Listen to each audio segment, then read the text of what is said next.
we here to talk about some fundamental stuff for what we've seen so far and everything that has been happening in the world of football. And whenever I'm sitting right here, we talk nothing else but football. And let's pick from the FIFA Club World Cup. What has really happened so far at the FIFA Club World Cup? We've seen a lot of new teams around the globe showing what they are capable of doing.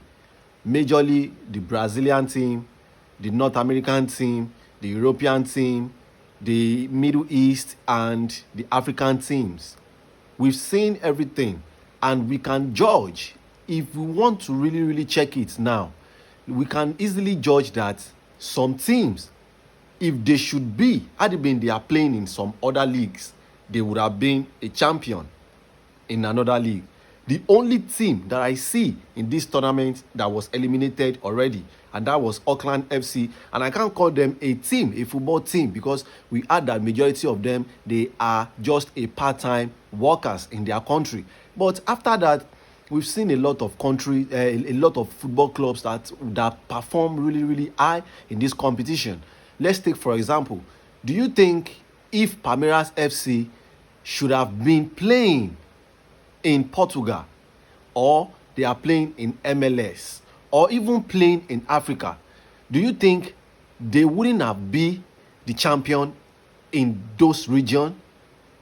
That should have told us that Brazilian teams, they still remain number one to reckon with in the world of football, in football world, whether we like it or not. People like me, we grew up idolizing Brazilians, the Samba boys. Yes, we grew up idolizing them, and they are still showing it that football still remain in Brazil. They perform so well, and thankfully they still have a two-team man standing left in the round of 8, which means they still have a full chance to qualify for the final. Yes. So let's talk about another team in Africa. That was Al Ahly, because Al Ahly is the only team. They are the best team that makes me happier in the FIFA Club World Cup. They perform so exceptionally well. They try. They really, really try. They really, really try. Had it been they were playing in Auckland, they were playing in New Zealand, I'm very, very sure nobody could have countered them. And when we talk about Lionel Messi team, and that is Inter Miami, the MLS representatives, wow. And LAFC, well, they weren't so convincing. They were very, very poor. They lost most of their matches. I think they only have one draw.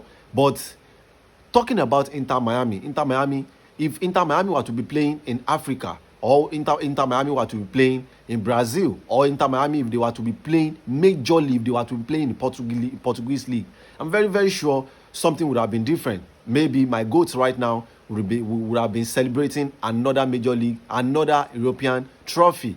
But let's just move away from there, because I'm just analyzing all these things so that we can understand that football is not just a one-man team. It's not just a one-country team. Football is a worldwide avenue. Yes, it's a worldwide avenue, and big name no dey play football again. Like I always say, big name no dey play football.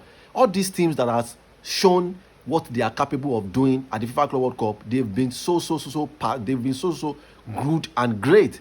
And being seen Inter Miami being eliminated, they were dumped out by a better team, a team that they have no chance against. Because how are we going to even write it? Which pen are we going to use to write it? Or which hand are we going to use to type it that Inter Miami actually knocked out PSG? Who would have foreseen that worldwide? Nobody. So what really happened between them and PSG was bound to happen. All these things is just a way and philosophy of football. Yes, it's just a philosophy of football. And we've seen a lot of shock. This is football. That is why we call football unpredictable. Nobody can predict football, because it's just 11-11 over 11-11, 11 over 11 player on the field. So if we want to take it logistically and we want to check it, I think if some teams were to be playing in other countries, I'm very, very sure they would have been the champion. Yes, they would have been the champion. See Inter Miami defeating FC Porto. Yes, so that means if Botafogo should have been playing in French League One, they defeated PSG. Even they defeated the European champion, the best team in the world right now. They defeated them. And if you watch that match that day, It wasn't that PSG was unlucky. No, Botafogo actually defeated PSG with a master plan, and it worked. And anybody that get the most statistics in football win. Yes, that is what football means. That's what football means.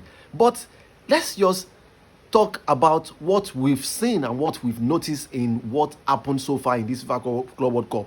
But I'm very, very happy this thing, we had the opportunity of seeing this football in another dimension. At least we will not be fooled by these European clubs alone anymore.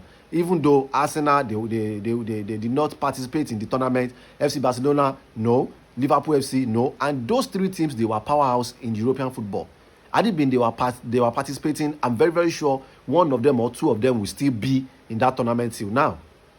Yes, they will still be in that tournament till now. Okay, would you have tell me if Al Hilal was playing in Premier League, they will be the one counterpart Liverpool, or rivaling Liverpool to win the Premier League? Well, that is the major differences between a tournament and a league, a whole league. A tournament, for me, I love watching tournament. I love tournament football than all these leagues. But it is normal to play leagues because it is used to maintain the best teams in those countries, in country footballs. So this is very, very amazing, and we are still preparing for more shock in the FIFA Club World Cup. Yes, I know there will still be some shock in this round of in this quarterfinal. We will be seeing PSG playing against Bayern Munich. Anybody who win that match is not a shock. Yes, anybody can win that match between both of them. And we will be seeing Borussia Dortmund playing against Real Madrid. Well, anybody can easily give that to Real Madrid. But mind you, Borussia Dortmund, they are not a pushover, and they can surprise everybody by defeating or knocked out Real Madrid. Chelsea and Palmeiras, we all know how Chelsea can disappoint you sometimes. So Palmeiras, they are not a pushover for Chelsea. It's going to be very, very tough for them. Yes, it's going to be very, very tough for them. But Fluminense and Al Hilal, well, I think this match will really be very, very interesting. It will be very, very interesting. But seeing all these things happening in the FIFA Club World Cup, I don't want to talk too much, but logically, statistically, yes, opinion over statistics. Because statistically, we've seen some shock. If you want to use statistics, it means all these teams that I just mentioned are the best if they were to be playing in those leagues that I just mentioned.